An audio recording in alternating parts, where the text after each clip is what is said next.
¿Cómo están amigos? Esto es Independencia Financiera. Mi nombre es Patricio Arroyo y en el día de hoy vamos a hablar de un tema bastante conocido y por demás importante, que es la inflación. Todos hemos escuchado el tema de la inflación, tenemos una idea acabada de lo que es, pero en el día de hoy, como siempre, vamos a contar con el apoyo de nuestro experto en finanzas y en economía, el señor Rodrigo Sebastián Águila. Lo que le vamos a pedir a Rodrigo es que nos explique un poquito más en profundidad qué es la inflación y por qué no, cómo protegernos de ella. ¿Cómo estás, Rodrigo? Muy bien, Patricio, ¿cómo estás tú? Muy bien en esta noche de verano, así que sin viento, lindo clima, más no se puede pedir. ¿Cómo están las cosas allá? Todo muy bien por acá, también. Me alegro. Una noche ideal para hablar de un tema importante, con buena armonía, con buena energía. Vamos a explicar, te vamos a pedir, vos que sos el experto, que hables un poquito de inflación. ¿Cómo es que se produce este fenómeno? Si bien todos ya sabemos qué es y cómo nos golpea, te vamos a pedir que empecemos a ver cuál es la causa, ¿no? ¿Por qué se produce? Claro. Bueno, para comenzar, dejar en claro que en términos simples vamos a tomar la definición por excelencia de Milton Friedman, que dice que la inflación siempre será en todo momento un fenómeno monetario, ¿ya?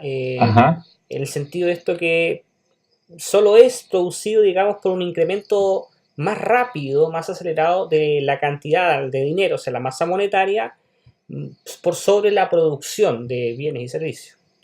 Creo que es la explicación el que da él y que es más simplificada y más fácil de entender. Es decir, y si lo simplificamos más todavía, es cuando se produce más rápido o se emite más rápido, hay más rápido dinero que producción de bienes y servicios, más dinero que bienes y servicios.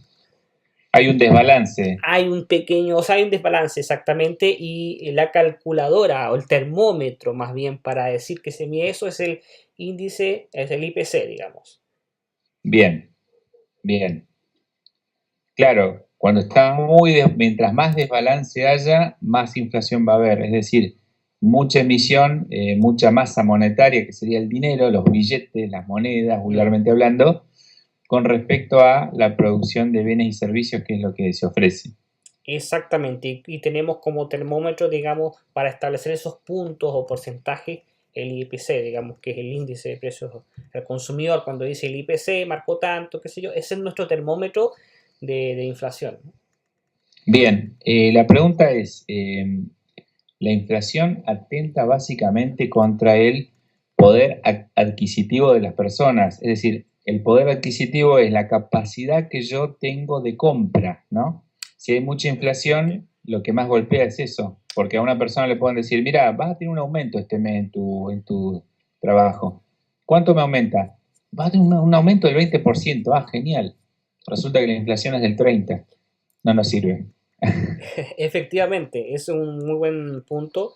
La inflación en el fondo afecta a la tenencia de dinero, al ahorro, por ejemplo, es decir, si tú tienes cierta cantidad de dinero, X, 1000, llámese cualquier divisa, 1000, y tenemos una inflación al final del año de un 30%, significa que esos 1000 van a perder poder adquisitivo de un 30%. Es decir, son los mismos 1000, pero vas a poder adquirir menos bienes y servicios por un valor de 970, ¿ya? Porque hay un 30%, o perdón, de 700, 700, ¿no? exacto, sí, porque hay un Claro, 30% de inflación.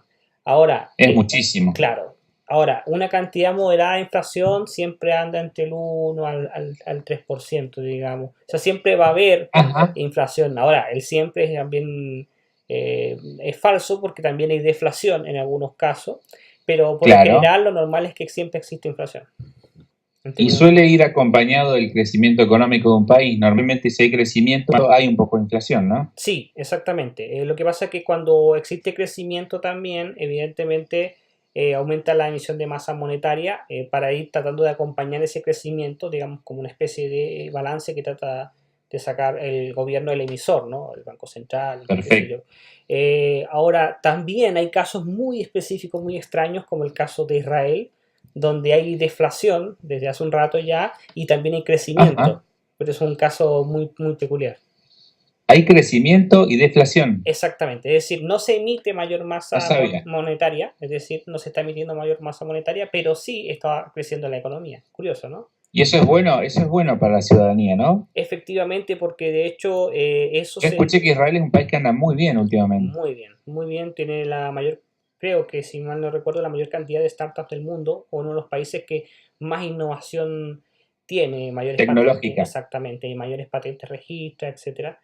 Em, Ah, y ellos justamente aplicaron la no emisión de mayor masa monetaria por el aumento de precios. Tuvieron problemas de inflación en el pasado, entonces es por ello que adoptaron esta medida y les ha ido bastante bien trabajando con deflación, digamos. qué bien, qué bien. Caso Y curioso. bueno, un caso extremadamente opuesto podemos citar a Venezuela. Exacto. En Venezuela tenemos, claro, tenemos decisiones, tenemos por ejemplo una de las causas de la inflación, que es cuando el gobierno interviene, ¿no? Cuando el gobierno establece que emite mayor cantidad de masa monetaria, pero en este caso la producción no va de la mano y cuando está muy lejos de la mano, porque si tu país está creciendo una tasa del 2% y emites un 3%, hay una inflación, digamos, hay un déficit, por así decirlo, de un 1% de diferencia más bien, ¿ya? Pero resulta que si tu país no está creciendo y estás emitiendo cantidades enormes de masa monetaria al mercado, estamos entrando en números que son locos. Estamos hablando, por ejemplo, Venezuela de hiperinflación. Algunos expertos hablan de la hiperinflación sobre un 50% mensual y Venezuela tiene esos niveles que son de películas. Estamos hablando de que el 2018 tuvo más de 1 millón de por ciento de inflación en el Te iba a año. preguntar, Una casi locura, no me animo, son cifras escandalosas. una Bueno, locura, hoy me enteré que aquí en Argentina, en mi país, cerró el 2018 con 47,6%. una Una locura cifra también. muy elevada, Sí. pero no alcanza a ser hiperinflación. Exactamente. Claro, el concepto de hiperinflación también, muchas cosas en economía también son interpretativas, digamos, como subjetivamente un experto, un economista o un analista, en mi caso analista, en otro caso economista, puedan, digamos, sacar conclusiones. Pero más o menos hay como un consenso que se especifica que la hiperinflación es en torno al 50, sobre el 50% de inflación mensual, pero ya 50% mensual es una locura. De hecho, Es mucho. incluso anual ya 10 es es una mucho, locura. ¿no? 10 es mucho, incluso 50% anual ya es mucho. Es mucho. Sí, Sí, pronostican que este año sería el 30 y algo, pero ya mira, los gobiernos siempre pronostican y terminan mintiendo, siempre mienten básicamente los gobiernos, dice, porque ellos quieren las cosas mejor, pero resulta que las cosas salen muy mal, así que a los que menos hay que escuchar es a los políticos, me parece, en términos económicos. sí, lo que pasa es que hay muchos intereses de poder, donde ellos quieren mantenerse en el poder y por supuesto quieren mostrar una buena imagen a sus ciudadanos, sus votantes, para que vuelvan a votar por ellos, qué sé yo, y por eso mienten, ¿no?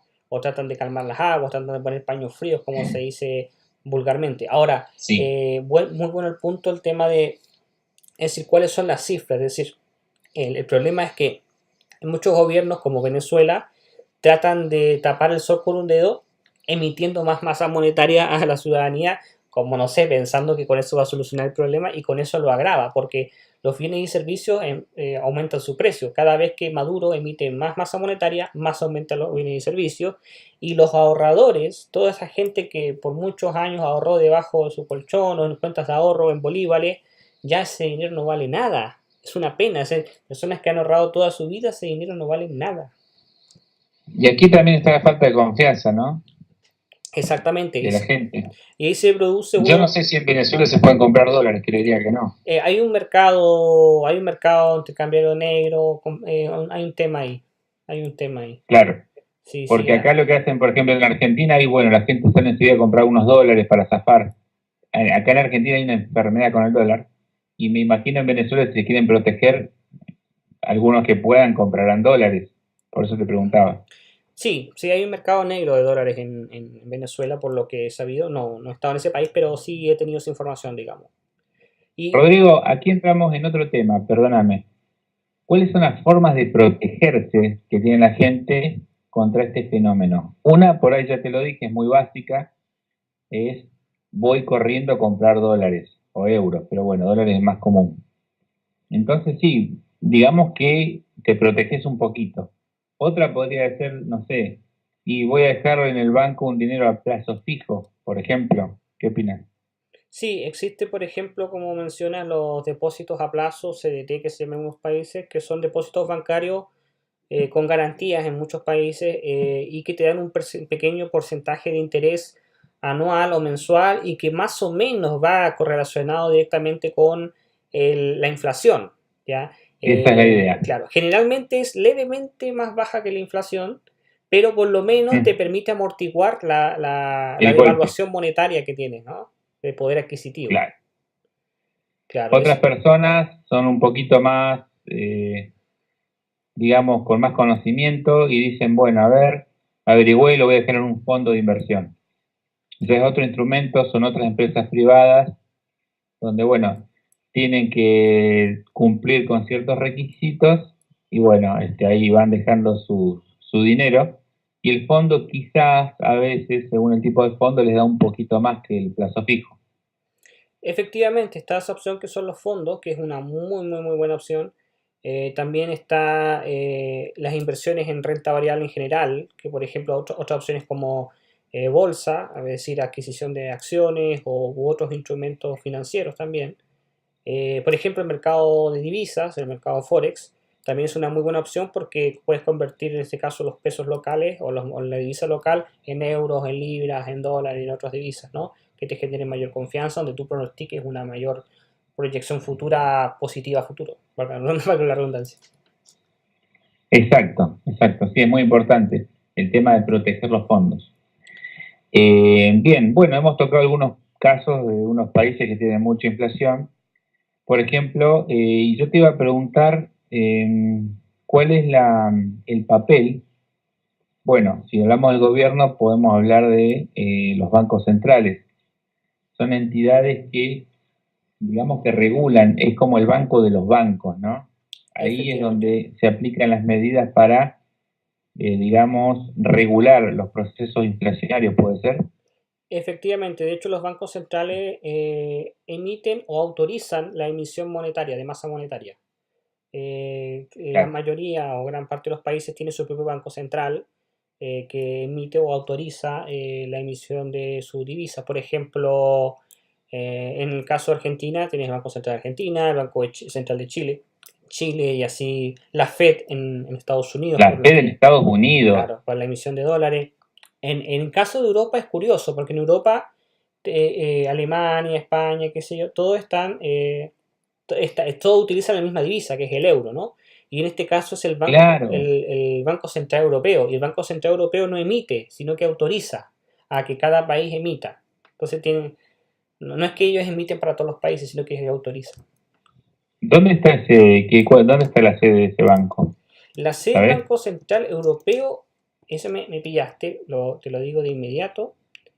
En En Alemania me da la Alemania, impresión. sí, en Alemania, efectivamente, acá lo corroboré. Por algo dicen que es el motor de Europa, ¿no? Sí, bueno, es que Alemania en sí, la economía alemana, tú sabes que es una economía de Marca el paso. exacto, muy sólida, mucho respeto, es la que obviamente da garantías a Europa, es el gran motor. Los alemanes tienen una gran cultura del ahorro, una gran cultura de la solidez, del trabajo duro, de la organización, una industria con una marca muy sólida. Tú sabes que siempre Sí, hay una marca que dice si alemán es bueno, sobre todo los productos de manufactura, ¿no? claro, es verdad. Te iba a hacer una pregunta, a ver si estoy equivocado. Una medida, por ejemplo, si yo pienso en la Fed, bueno, el lugar más conocido, ¿no? Eh, Ellos dicen, a ver, para bajar la inflación vamos a subir las tasas de interés. ¿Es cierto eso? Para bajar la inflación vamos a... Disculpa, no te escuché bien. Su- suelen subir las tasas de interés, por ejemplo, la Fed sube las tasas de interés, Ah, entonces los otros bancos también las suben. efectivamente. Entonces el ciudadano dice, bueno, si suben las tasas de interés me conviene dejar dinero a plazo fijo. Por Efectivamente. ende, va a haber menos dinero circulante y baja un poco el proceso inflacionario. ¿Puede ser cierto? Exactamente, cuando hay dos tipos de política. Eh, las que expanden, que son para crecer, y las que se contraen. Las Ah, políticas perfecto. económicas expansivas son aquellas que buscan crecer la economía y para eso hacen una mayor emisión bajando los tipos de interés, creando una, por así decirlo, una zona de facilidad de acceso al crédito, ¿no? De Más incentivo al crédito, intercambio. claro. Y cuando las economías se quieren contraer, lo que hacen es aumentar los tipos, que son las tasas de interés, para que obviamente haya menor interés en el crédito y por lo tanto se maneje ese tema. Entonces los bancos Claro, centrales entonces la van gente en vez de regulando. pedir crédito van a decir, uy, si pido un crédito me dan un interés muy alto, me conviene no pedirlo, guardar mi dinero al plazo fijo, por ejemplo. Entonces hay menos dinero circulante. Eso baja la inflación, pero si es una medida extrema, puede llevar a, al cierre de ciertos negocios, de ciertas empresas, ¿no? O sea, una baja en el comercio. Claro, generalmente ese tipo de, la fijación de tipos está fijado, Enfría la economía, digamos. claro, está fijado de acuerdo a cómo va, se va moviendo la economía, en este Claro, a caso, por veces es ejemplo, de un mejor ir país. para un lado, a veces ir para el otro, regular un poco. Hay que regular, es como regular la temperatura, ¿no? ¿Viste? Tú tienes el aire acondicionado, hace Y mucho sí, calor, hace mucho claro. frío, lo vas regulando. Nunca es tan preciso porque no es tan fácil, pero siempre se trata más o menos de mantener ahí un buen control y eso va a depender también de la presidencia del Banco Central, quiénes sean los que estén a cargo, porque si los que están a cargo no son muy buenos realizando sus tareas, obviamente pueden haber malas decisiones. Volvemos al tema de que los extremos son malos. Efectivamente, Bien, efectivamente. bien, bien. Bueno, Rodrigo, creo que más o menos diste un pantallazo de qué es la inflación, cómo se produce, cómo nos podemos proteger y más o menos cómo los gobiernos la regulan desde el punto de vista del Banco Central y otros menesteres, ¿no? ¿Querés Sí, aportar algo más? sí, hay un punto que bueno, una de estamos de las causas de la inflación más comunes, uno era que hablamos las políticas monetarias, ¿no? Es decir, la Bien, fijación de tipos. Y otro muy común, que es muy triste, que es la que se le denomina popularmente la huida de dinero, que es ajá, cuando en Argentina ha pasado, ¿no? Cuando se pierde confianza sí, sobre la divisa local y las personas tratan de resguardarse en otras divisas, que es un tema que hemos tocado levemente. Entonces, con eso, como la demanda de dinero, en este caso de la divisa local, cae, la inflación sube, se va perdiendo poder adquisitivo. bueno, yo en un momento te lo dije, que acá compran dólares, pero después me di cuenta de otra cosa. El efecto no es tanto del ciudadano que compran dólares, sino de las grandes empresas, porque ellos tienen mucho más peso económico, porque Efectivamente, ellas no compran $2 o $3, compran millones y millones y millones. Entonces eso tiene mucho más efecto que el ciudadano común. claro. Pero en todo caso, igual van arrastrados con corrientes de decisiones Sí, de todo masa. suma, Claro, porque en el fondo claro. lo que hacen es que lo que se percibe, que es lo que percibe la masa, ¿no? Porque en el fondo ellos están cuidando justamente esos intereses. Ahora, ese tema es muy interesante porque, Y otro tema es que mandan los capitales afuera, las grandes empresas también. El fuga de capitales, no por cambio de divisas, sino por irse del país. claro, claro, hay otros temas impositivos, de repente, bueno, Claro, también, claro, también. son otros temas que igual son importantes tocar. Perfecto. Pero claro, el tema de siempre manejar el tema de la inflación es muy difícil, siempre se trata de manejarse dentro de unos rangos, porque tener un control absoluto es absolutamente imposible. Pero sí, los países que mantienen tasas acordes, países estables, son siempre buenos candidatos y para grandes empresas para montarse e invertir, ¿no? Generan confianza. Perfecto. Bien, Rodrigo. Bueno, creo que ya tenemos un pantallazo general. La verdad que fue muy bueno tu aporte, como siempre. Eh, Le vamos a pedir a la gente, si está interesada, en que deje sus comentarios, como le pedimos, de costumbre, porque esto va a enriquecer más todavía los conocimientos para quienes tengan dudas.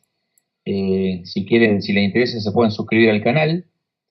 Y bueno, Creo que eso es todo por hoy, Rodrigo. ¿Qué te pareció? Fantástico. Creo que le vamos a hacer una invitación para terminar al público. Debajo del video vamos a dejar un enlace al servicio de gestión de cuentas de trading de mi gestora Multi-Trading Market, donde hay una alternativa Ah, para, bien. claro, Explica. para quienes quieren buscar formas de protegerse ante inflación de su divisa local. Y es el mercado Bien. de divisas, pero sin tener que aprender cómo operar, no eso, sino que le deja eso a un experto, que en este caso soy yo que gestiono cuentas de terceros. Es una muy buena forma. Y ahí está todo en detalle la información.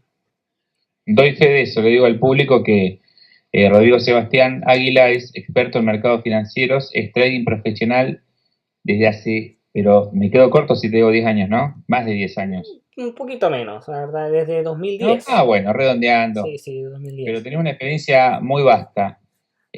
¿Sabés cuáles son los brokers legales? En fin, ¿sabés cuál es el camino correcto, el camino serio? El Y camino tenés serio. bastante experiencia en manejar fondos. Sí, todo Y ahí lo... estamos hablando de un porcentaje que a la gente le va a convenir porque estamos hablando de ganancias que superan al plazo fijo y hasta algún que otro fondo de inversión. Efectivamente son ganancias acordes, obviamente, dentro de los márgenes adecuados, pero bastante rentables a largo plazo. Sería bueno que dejes tu contacto también. Vos sos representante, creo que nombraste la empresa Meta, Multitrader ¿cómo Market. se llama?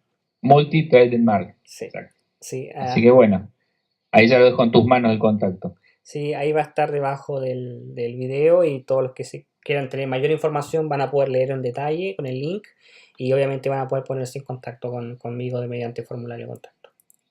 Le digo a la gente que no se pierda la oportunidad, porque lo que falta en Latinoamérica diría es cultura financiera, Muchas. cómo proteger los fondos. Si no, así estamos como estamos. Así que bueno, te mando un abrazo, Rodrigo, y a todos nuestros oyentes. Ha sido un placer, Patricio, que estés muy bien. Hasta pronto.